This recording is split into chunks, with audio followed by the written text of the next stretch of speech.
Chapter 13. The Very Secret Diary. Hermione remained in the hospital wing for several weeks. There was a flurry of rumor about her disappearance when the rest of the school arrived back from their Christmas holidays, because, of course, everyone thought that she had been attacked. So many students filed past the hospital wing trying to catch a glimpse of her that Madame Pomfrey took out her curtains again and placed them around Hermione's bed to spare her the shame of being seen with a furry face. Harry and Ron went to visit her every evening. When the new term started, they brought her each day's homework. "If I'd sprouted whiskers, I'd take a break from work," said Ron, tipping a stack of books onto Hermione's bed table one evening. "Don't be silly, Ron. I've got to keep up," said Hermione briskly. Her spirits were greatly improved by the fact that all the hair had gone from her face and her eyes were turning slowly back to brown. "I don't suppose you've got any new leads," she added in a whisper, so that Madame Pomfrey couldn't hear her. "Nothing," said Harry gloomily. "I was sure it was Malfoy," said Ron for about the 100th time.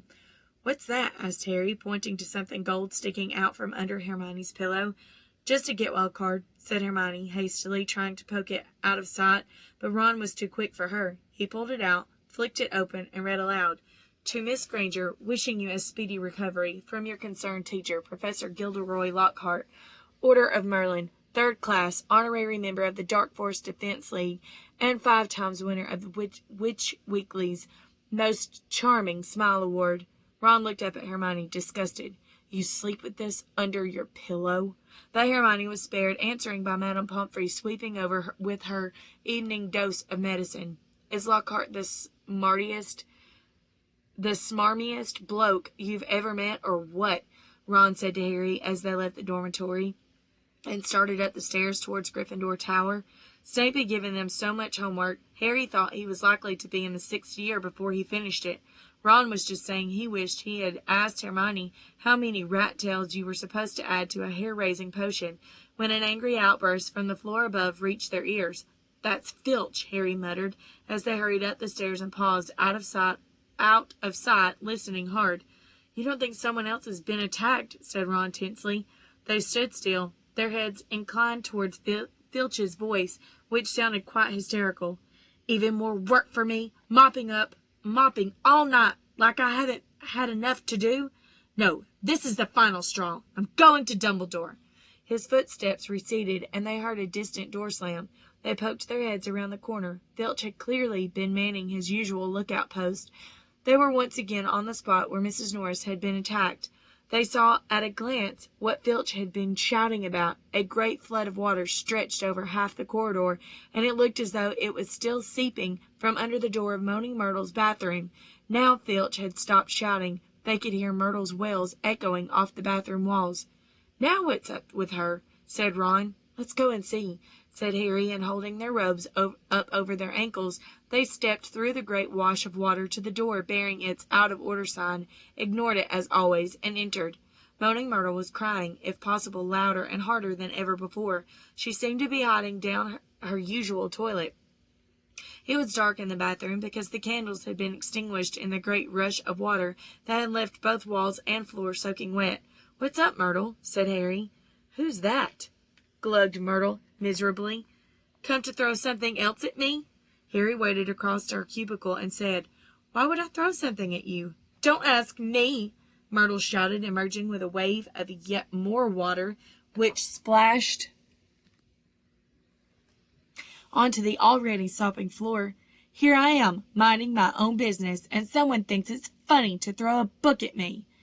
"But it can't hurt you if someone throws something at you," said Harry reasonably. "I mean, it would just go right through you, wouldn't it?" He had said the wrong thing. Myrtle puffed herself up and shrieked, "Let's all throw books at Myrtle, because she can't feel it. 10 points if you get it through her stomach, 50 points if it goes through her head. Well, ha ha ha! What a lovely game, I don't think." "Who threw it at you anyway?" asked Harry.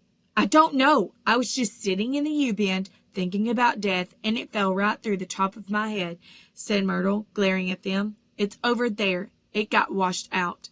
Harry and Ron looked under the sink where Myrtle was pointing. A small thin book lay there. It had a shabby black cover and was as wet as everything else in the bathroom. Harry stepped forward to pick it up, but Ron suddenly flung out an arm to hold him back. "What?" said Harry. "Are you mad?" said Ron. "It could be dangerous." "Dangerous?" said Harry, laughing. "Come off it. How could it be dangerous?" "You'd be surprised," said Ron, who was looking apprehensively at the book. "Some of the books the ministry's confiscated. Dad's told me. There was one that burned your eyes out, and everyone who read Sonnets of a Sorcerer spoke in limericks for the rest of their lives. And some old witch in Bath had a book that you could never stop reading. You just had to wander around with your nose in it, trying to do everything one-handed and—" "All right, I've got the point," said Harry. The little book lay on the floor, nondescript and soggy. "Well, we won't find out unless we look at it," he said, and he ducked round Ron and picked it off the floor. Harry saw at once that it was a diary, and the faded year on the cover told him it was 50 years old. He opened it eagerly. On the first page he could just make out the name, T.M. Riddle, in smudged ink. "Hang on," said Ron, who had approached cautiously and was looking over Harry's shoulder. "I know that name. T.M. Riddle got an award for special services to the school 50 years ago." "How on earth do you know that?" said Harry in amazement. "Because Filch made me polish the shield about 50 times in detention," said Ron resentfully. "That was the one I burped slugs all over. If you'd wiped slime off a name for an hour, you'd remember it too." Harry peeled the wet pages apart. They were completely blank. There wasn't the faintest trace of writing on any of them, not even Auntie Mabel's birthday, or dentist, 3:30. "He never wrote in it," said Harry, disappointed. "I wonder why someone wanted to flush it away," said Ron curiously. Harry turned to the back cover of the book and saw the printed name of the newsagents in Vauxhall Road, London. "He must have been Mogul-born," said Harry thoughtfully, "to have bought a diary from Vauxhall Road." "Well, it's not much use to you," said Ron. He dropped his voice. 50 points if you can get it through Myrtle's nose."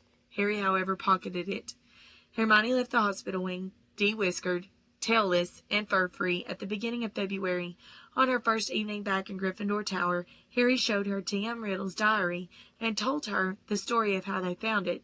"Oh, it might have hidden powers," said Hermione, enthusiastically taking the diary and looking at it closely. "If it has, it's hiding them very well," said Ron. "Maybe it's shy." "I don't know why you don't chuck it, Harry." "I wish I knew why someone did try to chuck it," said Harry. "I wouldn't mind knowing how Riddle got an award for special services to Hogwarts, either." "Could have been anything," said Ron. "Maybe he got 30 owls, or saved a teacher from the giant squid. Maybe he murdered Myrtle. That would have done everyone a favor." But Harry could tell from the arrested look on Hermione's face that she was thinking what he was thinking. "What?" said Ron, looking from one to the other. "Well, the Chamber of Secrets was opened 50 years ago, wasn't it?" he said. "That's what Malfoy said." "Yeah," said Ron slowly. "And this diary is 50 years old," said Hermione, tapping it excitedly. "So?" "Oh, Ron, wake up!" snapped Hermione. "We know that the person who opened the chamber last time was expelled 50 years ago. We know T.M. Riddle got an award for special services to the school 50 years ago. Well, what if Riddle got this special award for catching the heir of Slytherin? His diary would probably tell us everything, where the chamber is and how to open it, and what sort of creature lives in it. The person who's behind the attacks this time wouldn't want that lying around, would they?" "That's a brilliant theory," Hermione said, Ron, "with just one tiny little flaw. There's nothing written in his diary." But Hermione was pulling her wand out of her bag. "It might be invisible ink," she whispered. She tapped the diary 3 times and said, "Apparition." Nothing happened. Undaunted, Hermione shoved her hand back into her bag and pulled out what appeared to be a bright red eraser. "It's a revealer. I got it at Diagon Alley," she said.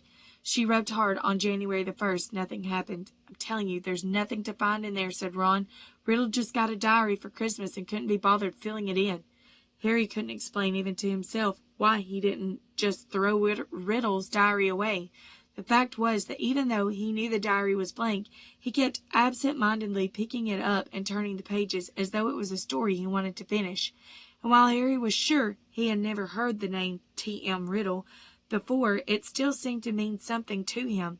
almost as though Riddle was a friend he'd had when he was very small, and half forgotten. But this was absurd. He never had friends before Hogwarts. Dudley had made sure of that. Nevertheless, Harry was determined to find out more about Riddle, so next day at break he headed for the trophy room to examine Riddle's special award, accompanied by an interested Hermione and a thoroughly unconvinced Ron, who told them he'd seen enough of the trophy room to last him a lifetime. Riddle's burnished gold shield was tucked away in a corner cabinet. It didn't carry details of why it had been given to him. Good thing, too, or it'd been even bigger, and I'd still be polishing it, said Ron. However, they did find Riddle's name on an old medal for magical merit, and on a list of old head boys. He sounds like Percy, said Ron, wrinkling his nose in disgust. Prefect, head boy, probably top of every class. You say that like it's a bad thing, said Hermione in a slightly hurt voice. The sun had now begun to shine weakly on Hogwarts again, and inside the castle the mood had grown from more hopeful. There had been no more attacks since those on Justin and nearly Headless Nick, and Madame Pomfrey was pleased to report that the mandrakes were becoming moody and secretive, meaning that they were fast leaving childhood. The moment their acne clears up, they'll be ready for repotting again, Harry heard her telling Filch kindly one afternoon, and after that it won't be long until we're cutting them up and stewing them. You'll have Mrs. Norris back in no time. Perhaps the heir of Slytherin had lost his or her nerve, thought Harry. It must be getting riskier and riskier to open the Chamber of Secrets with the school so alert and suspicious. Perhaps the monster, whatever it was even now settling itself down to hibernate for another 50 years. Ernie Macmillan of Hufflepuff didn't take this cheerful view. He was still convinced that Harry was the guilty one, that he had given himself away at the dueling club. Peeves wasn't helping matters. He kept popping up in the crowded corridor singing, "Oh, Potter, you rotter," now with a dance routine to match. Gilderoy Lockhart seemed to think he, himself, had made the attack stop. Harry overheard him telling Professor McGonagall so while the Gryffindors were lining up for transfiguration. "I don't think there'll be any more trouble, Minerva," he said, tapping his nose knowingly and winking. "I think the chamber has been locked for good this time. The culprit must have known it was only a matter of time before I caught them. Rather sensible to stop now, before I came down hard on them. You know what the school needs now is a morale booster. Wash away the memories of last term. I won't say any more just now, but I think I know just the thing." He tapped his nose again and strode off. Lockhart's idea of a morale booster became clear at breakfast time on February the 14th. Harry hadn't much sleep because of a late-running Quidditch practice the night before, and he hurried down to the Great Hall slightly late. He thought for a moment that he'd walked through the wrong doors. The walls were all covered with large, lurid pink flowers. Worse still, heart-shaped confetti was falling from the pale blue ceiling. Harry went over to the Gryffindor table where Ron was sitting looking sickened, and Hermione seemed to have come over rather giggly. "What's going on?" Harry asked them, sitting down and wiping confetti off his bacon.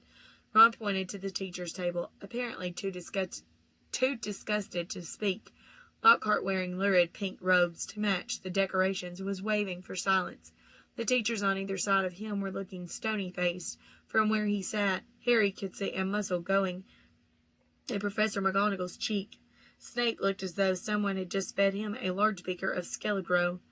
"Happy Valentine's Day," Lockhart shouted, "and may I thank the 46 people who have so far sent me cards. Yes, I have taken the liberty of arranging this little surprise for you all, and it doesn't end here."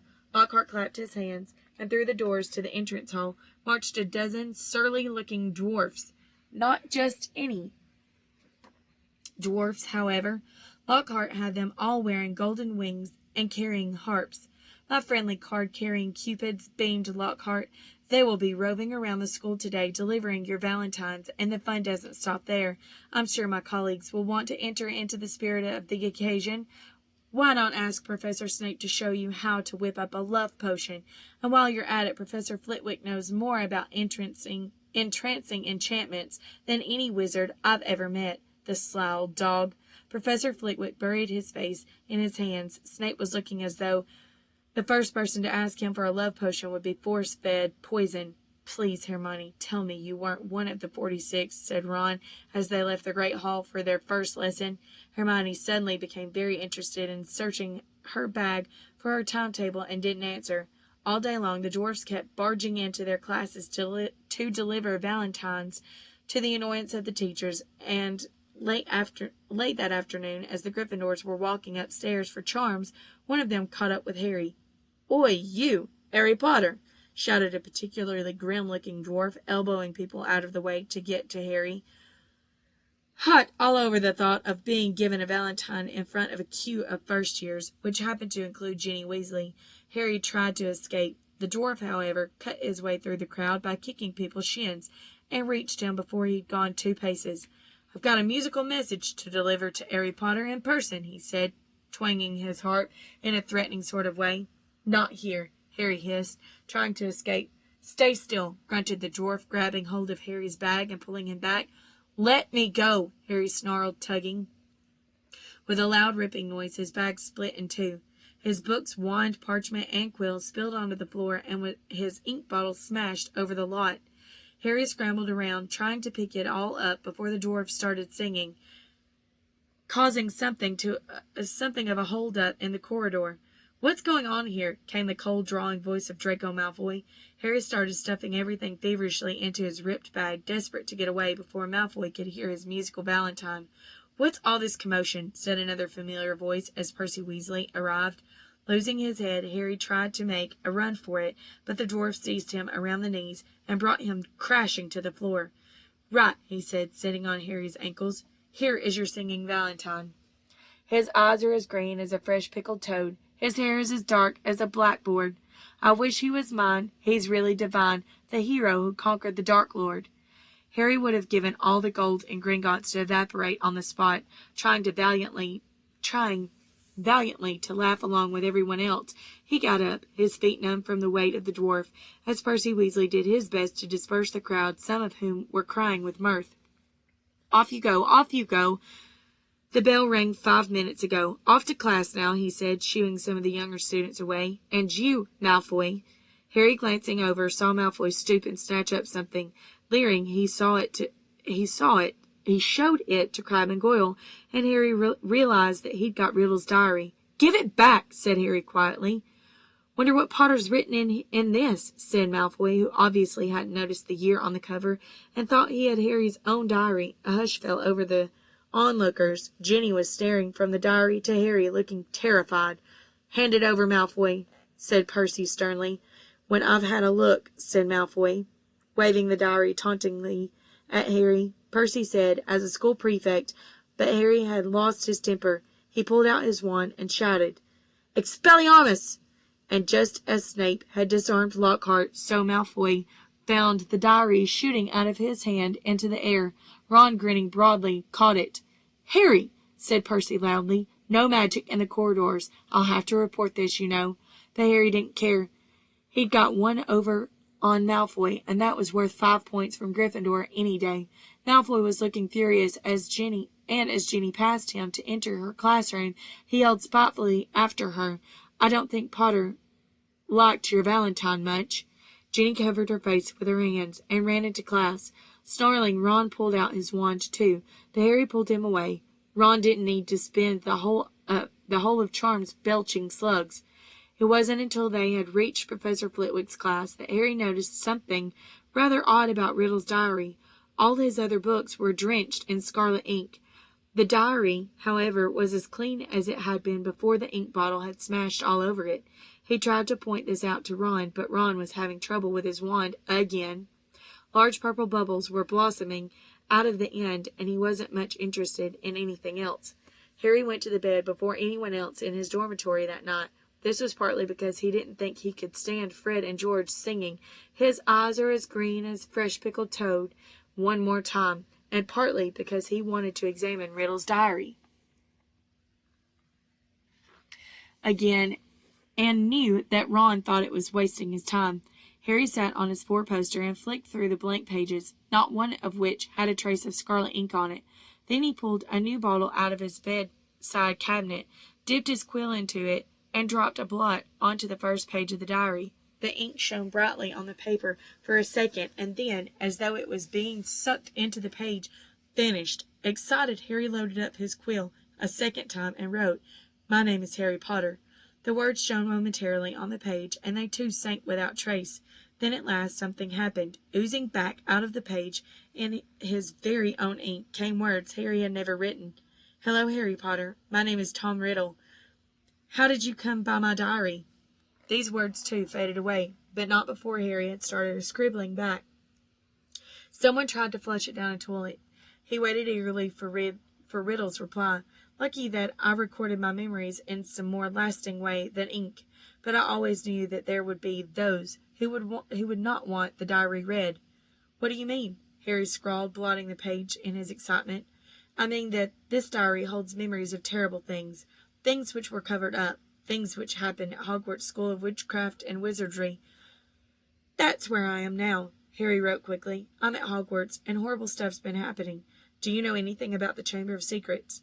His heart was hammering. Riddle's reply came quickly, his writing becoming untidier, as though he was hurrying to tell all he knew. "Of course I know about the Chamber of Secrets. In my day, they told us it was a legend, that it did not exist, but this was a lie. In my 5th year, the chamber was opened, and a monster attacked several students, finally killing one. I caught the person who'd opened the chamber, and he was expelled. But the headmaster, Professor Dippet, ashamed that such a thing had happened at Hogwarts, forbade me to tell the truth. A story that was given out that the girl had died in a freak accident. They gave me a nice, shiny, engraved trophy for my trouble, and warned me to keep my mouth shut, but I knew it could happen again. The monster lived on, and the one who had the power to release it was not imprisoned." Harry nearly upset his ink bottle in his hurry to write back. "It's happening again now. There have been 3 attacks, and no one seems to know who's behind them. Who was it last time?" "I can show you, if you like," came Riddle's reply. "You don't have to take my word for it. I can take you inside my memory of the night when I caught him."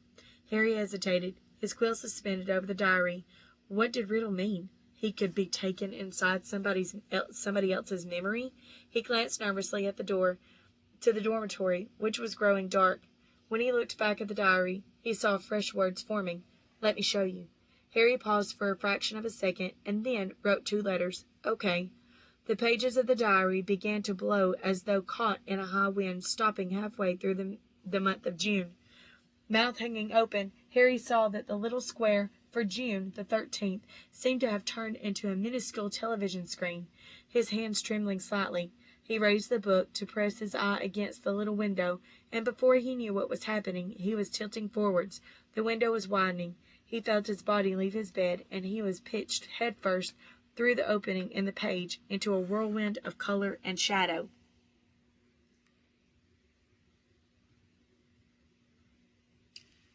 He felt his